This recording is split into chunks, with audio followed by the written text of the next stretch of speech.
The Prime HD features a 6-inch capacitive touchscreen display with e-ink Carta HD. The resolution is 1448 by 1072 with 300 dpi. The screen is completely flush with the bezel. It also has a front light and a color temperature system. Underneath the hood is a quad-core Cortex A9 1.66 GHz quad-core processor, 512 MB of RAM, 8 gigs of internal storage, and a micro SD card slot to enhance the memory further. It also has Wi-Fi and Bluetooth, and it's powered by a 2000 milliamp battery. So there's two different major operating systems when it comes to e-ink devices. The most popular is Linux. It's more controlled, and this is from companies such as Kobo, Amazon, Pocketbook, and so on. You do have a few only brands that do consumer grade e-readers that are run Android, and Artatech is one of them. They've always done e-ink Android e-readers.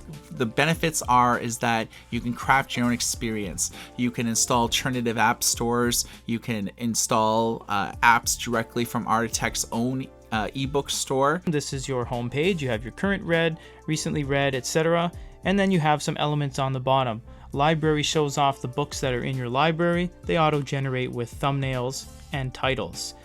If you go to apps, this is what Michael says. This is where all your apps are going to be. Good e-reader App Store, we loaded that on, but everything else is stock.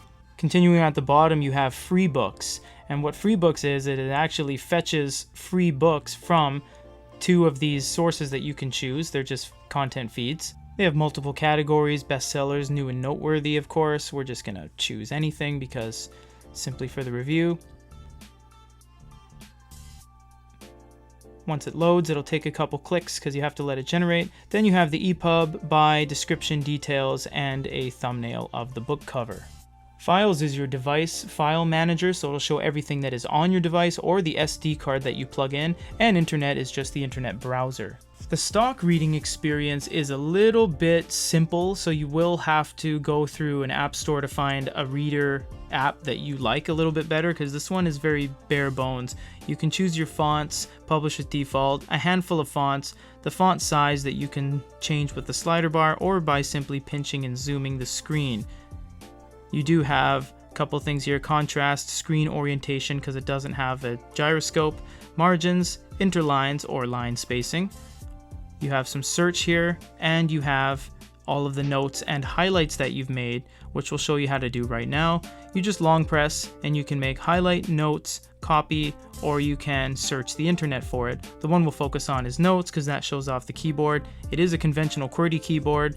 It is a little bit slow when you go to type, so you see actually by spelling my name I spelled P in the end, so you have to make sure you click a little bit slowly to get it to register the keystrokes, and this is because Android on e-ink is usually a little bit of a slower experience as it is primarily made for devices like smartphones. You can do page turns by tapping, swiping, or by using the page turn buttons on the side to go left and right, back and forth on either side you wish, if you're left-handed or right-handed. Now, if you want a little bit of a more fluid experience, I would recommend downloading your favorite PDF app, if it's Adobe or what have you, but the stock reading app can long press on text, and that is impressive because this is a side-loaded PDF on a completely stock reading app, and I think only the Amazon's able to do that. The pinch and zoom on this is not the greatest. It is a little bit slow, although you do get a fully fledged mini-map, not just a square showing you where you are. So that's very nice in that regard. The page turns they're all right. They're not the greatest speed, and you see that it does kind of get a little bit jittery at times, so you just have to be patient with it because, well, PDFs are not usually the best thing to do is read them on e-ink. Tablets are better suited for PDFs than an e-ink device. That usually you get experiences such as this. So this is the stock browser app for Android. It's the WebKit browser. It is a little bit laggy, and when you let go, it does do a little bit of a like a render, a refresh.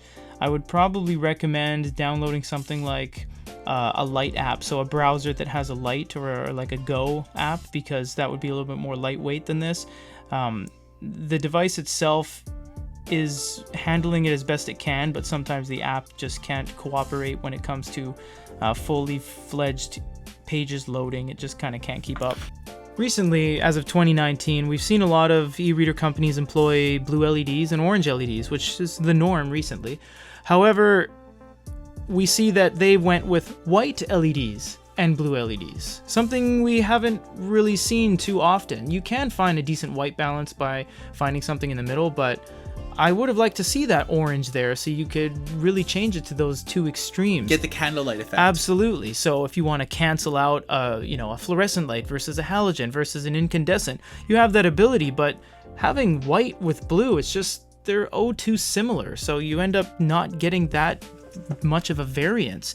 And every time you need to turn on the glow light, you actually have to go back to what you were reading, because there's no way to actually change the glow light and see a preview of what you're writing. Aside from that, though, the distribution is good. There's no bleeding. There's no spillage from the frame. I mean, it is good. It's a very even spread. The Inkbook Prime is good for a dedicated e-book reader. If you use the stock app, you're going to get a great experience with side-loaded content, especially because it has an SD card. It could really support your entire collection. It struggles a bit with PDFs, so this isn't an ideal e-reader. If you have PDFs, you obviously want a device that has a larger screen, like a 9.7, 10.1, or a 13.3. Typing on the keyboard is a little bit lackluster. The web browser experience, especially with most websites, a little bit of a downer.